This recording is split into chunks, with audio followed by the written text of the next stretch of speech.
नमस्कार, डेली 24 भारत देख रहे हैं आप। मैं हूं आपके साथ सुरभि राजपूत। तो चलिए सीधा रुख करते हैं हम खबरों की ओर। मुख्यमंत्री योगी आदित्यनाथ ने आज एक उच्च स्तरीय बैठक में जल जीवन मिशन की प्रगति की समीक्षा की और अफसरों को आवश्यक दिशा निर्देश भी दिए। उन्होंने कहा कि प्रधानमंत्री नरेंद्र मोदी के मार्गदर्शन में हर घर नल घर जल योजना के संकल्प के साथ ही प्रदेश के 2.65 करोड़ ग्रामीण परिवारों को शुद्ध पेयजल मुहैया कराने का अभियान चल रहा है।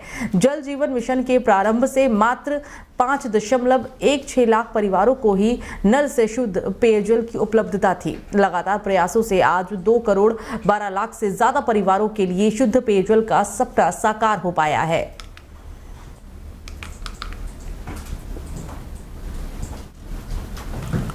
तो देश में नागरिकता संशोधन कानून यानी कि सीए लागू होने की घोषणा के बाद से ही यूपी में हाई अलर्ट लागू कर दिया गया है। साथ ही पुलिसकर्मियों की छुट्टियां भी रद्द कर दी गई है और छुट्टी पर गए पुलिसकर्मियों को वापस बुला लिया गया है। आज प्रदेश के डीजीपी प्रशांत कुमार ने कहा कि प्रदेश में कानून व्यवस्था पूरी तरह से मुस्तैद है, कहीं से कोई भी अप्रिय घटना की खबर नहीं है। हमें सीए लागू होने की जानकारी पहले से ही थी, इसलिए हम पहले से ही तैयार थे।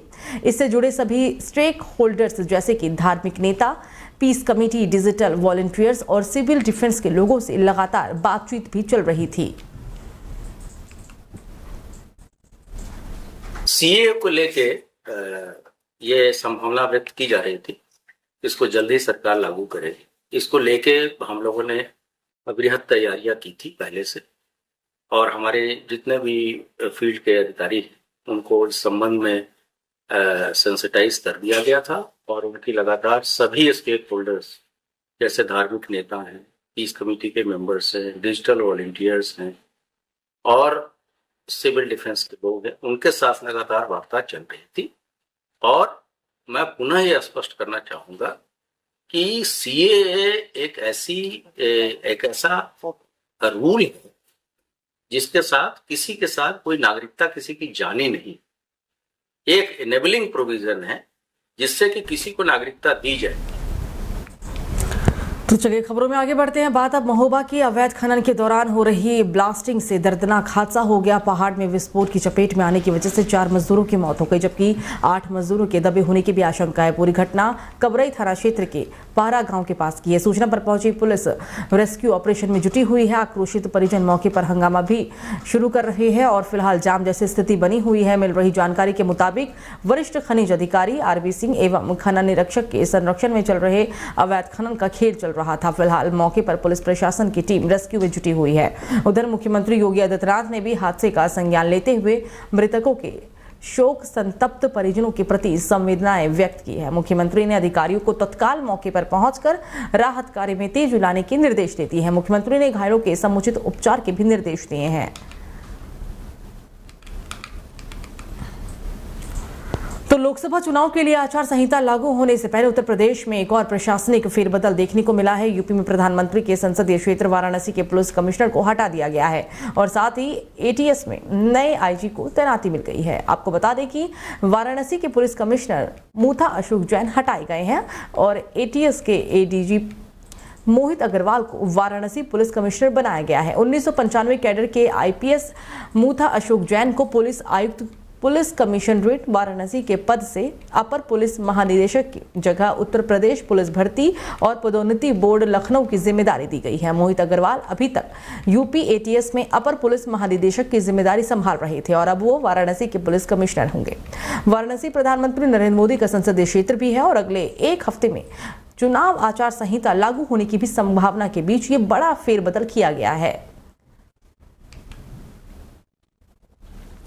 तो प्रधानमंत्री नरेंद्र मोदी जहां एक के बाद एक चुनावी सभा को संबोधित कर रहे हैं, तो वहीं दूसरी ओर लगातार शिलान्यास और लोकार्पण भी कर रहे हैं। और आज सुबह प्रधानमंत्री नरेंद्र मोदी ने 85,000 करोड़ की सौगात दी। 85,000 करोड़ की सौगात रेलवे के माध्यम से पूरे देश को दी गई है। आगरा को भी पीएम मोदी ने बड़ी सौगात दी है। पीएम मोदी ने सौगात में वंदे भारत, जन औषधि केंद्र, वन स्टेशन, वन प्रोडक्ट की सौगात दी। आगरा कैंट रेलवे स्टेशन के प्लेटफॉर्म नंबर 1 पर मंच भी सजा गया था और साथ ही साथ केंद्रीय मंत्री प्रोफेसर एसपी सिंह बघेल, सांसद राजकुमार छावनी के विधायक डॉक्टर जीएस भी इस दौरान मौजूद दिखे थे। मंडल प्रबंधन तेज प्रकाश अग्रवाल ने सभी का स्वागत किया। गुजरात से प्रधानमंत्री नरेंद्र मोदी ने बटन दबाया और आम जनता को ये बड़ी सौगात दी। माननीय प्रधानमंत्री जी द्वारा आज 85,000 करोड़ रुपए के विभिन्न लगभग 600 शिलान्यास और लोकार्पण हुआ है, जिसमें आगरा मंडल में भी 109 करोड़ की 22 परियोजना है। पहले भी आगरा फोर्ट, आगरा कैंट, आगरा राजा मंडी और ईदगाह स्टेशनों का लगभग 15-15 करोड़ रुपए से उसका कायाकल्प का पैसा स्वीकृत हो चुका है। आगरा लोकसभा क्षेत्र और फतेहपुर सीकरी लोकसभा क्षेत्र में अनेक प्रकार के काम, अनेक जन सुविधाएं, अनेक योजनाएं रेलवे के क्षेत्र में दी हैं। जन औषधि केंद्र, एक जिला एक उत्पाद, उसको लेकर भी आज अनेक सारी घोषणाएं हुई हैं, लोकार्पण हुए हैं। हम सौभाग्यशाली हैं कि देश के प्रधानमंत्री श्री नरेंद्र मोदी जी हैं और उनके द्वारा लगातार हम लोग के लिए, जनता के लिए सुविधाएं दी जा रही हैं। तो उत्तर प्रदेश के कई रेलवे स्टेशनों के नाम पहले भी बदले जा चुके हैं और इसी कड़ी में आज अमेठी जिले के 8 रेलवे स्टेशनों ने नामों में परिवर्तन किया गया है। आपको बता दें कि केंद्रीय मंत्री और अमेठी सांसद स्मृति ईरानी ने गृह मंत्री और रेल मंत्री को पत्र लिखकर जिले के 8 रेलवे स्टेशनों के नाम बदलने की मांग की थी और इस पत्र के अलावा सांसद स्मृति ईरानी ने उड्डयन मंत्री को भी एक पत्र लिखा था, जिसमें जिले के एयरपोर्ट का नाम बदलने की भी मांग की गई। केंद्रीय मंत्री स्मृति ईरानी की पहल के चलते जिले को सांस्कृतिक और महापुरुषों के नाम की पहचान मिली है।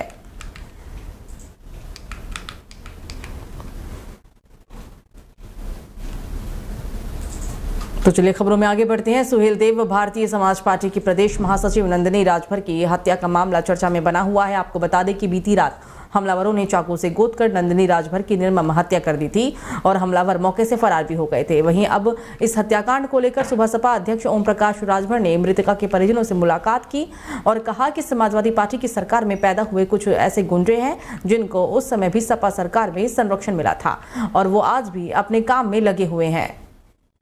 किया किसने, नामजद कौन हुआ, इस पे ध्यान आपका है। और नीचे कर लीजिए। समाजवादी पार्टी की सरकार में जो सपा की सरकार थी उसे गुंडों की सरकार कहते थे। उसी की सरकार में पैदा हुए ये अपराधी अपराध कर रहे हैं। आखिर में उन्हीं का नाम क्यों आ रहा है? कहीं भी घटनाएं हो रही हैं, आप देवरिया को उठा कर देखिए, उसी का नाम आया। यहाँ भी घटना में दोनों बार के FIR उठा के पढ़िए, क्यों आ रहा है? तो जो वर्तमान सरकार माननीय योगी आदित्यनाथ जी की सरकार है, वो कानून का राज कायम करने के लिए पूरी ताकत लगाए। जनता को राहत है और जनता विश्वास कर रही है। तो नागरिकता संशोधन अधिनियम यानी कि CAA का नोटिफिकेशन जारी होने के बाद से ही यूपी के 14 जिलों में हाई अलर्ट जारी कर दिया गया है। सुरक्षा बल सड़कों पर उतरे हुए हैं और कई जिलों में फ्लैग मार्च भी निकाला जा रहा है। 14 जिलों में पुलिस को रात के वक्त पेट्रोलिंग और पैदल गश्त बढ़ाने के आदेश जारी किए गए हैं और ऐसे में अति संवेदनशील इलाकों में सुरक्षा बढ़ा दी गई है। दरअसल CAA और आगामी लोकसभा चुनाव को देखते हुए नोएडा पुलिस भी अलर्ट मोड पर है और इस दौरान DCP ATCP ने पैरामिलिट्री फोर्स के साथ फ्लैग मार्च निकाला।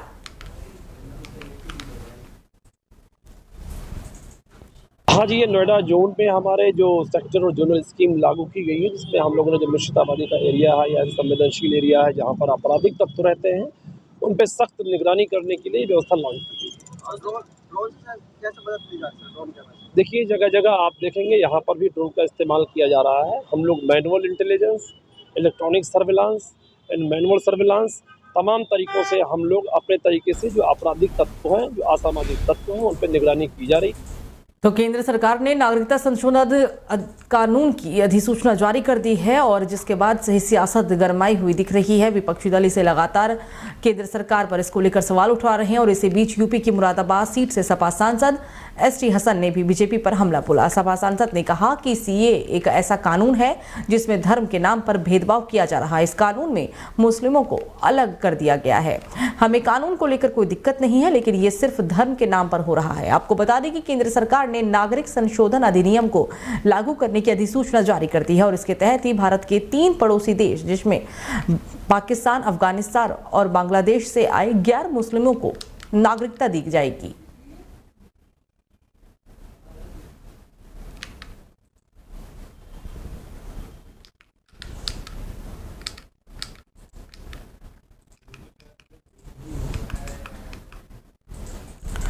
होली आते ही लोगों पर होली का खुमार देखने को मिलने लगा है। जहां होलिका को दूसरे जगह रखने को लेकर महिलाओं में विवाद हो गया, तो वहीं ये विवाद इतना बढ़ गया कि महिलाओं के बीच जमकर मारपीट भी हुई। महिलाओं के बीच हुई मारपीट का वीडियो अब सोशल मीडिया पर वायरल हो रहा है। मारपीट का वीडियो वायरल होने पर पुलिस ने मामले का संज्ञान लेते हुए दावा किया है कि वीडियो के आधार पर आरोपियों पर कार्रवाई हो चुकी है।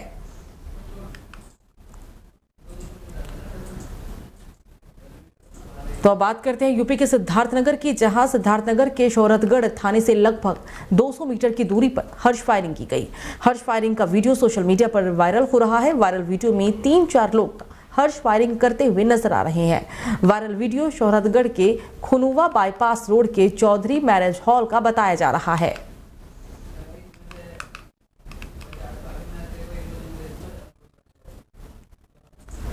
तो बीजेपी की तरफ से लोकसभा चुनाव के उम्मीदवारों की घोषणा होने के बाद चुनावी सरगर्मियां और भी ज्यादा तेज होती दिख रही हैं। बीजेपी शीर्ष नेतृत्व के द्वारा मथुरा लोकसभा सीट से फिल्म अभिनेत्री हेमा मालिनी पर एक बार फिर से भरोसा जताई है। टिकट फाइनल होने की वजह से उत्तर प्रदेश के मथुरा जिले में राजनीति गरमाई हुई है। बीजेपी की पहली सूची में नाम आने पर सांसद हेमा मालिनी और मथुरा जिले के सभी बीजेपी कार्यकर्ताओं में खुशी का माहौल देखने को मिला और जल्द ही भगवान कृष्ण की नगरी मथुरा से हेमा मालिनी चुनावी मैदान में टक्कर देने के लिए उतर चुकी हैं। सारे ब्रजवासियों का धन्यवाद करती हूँ।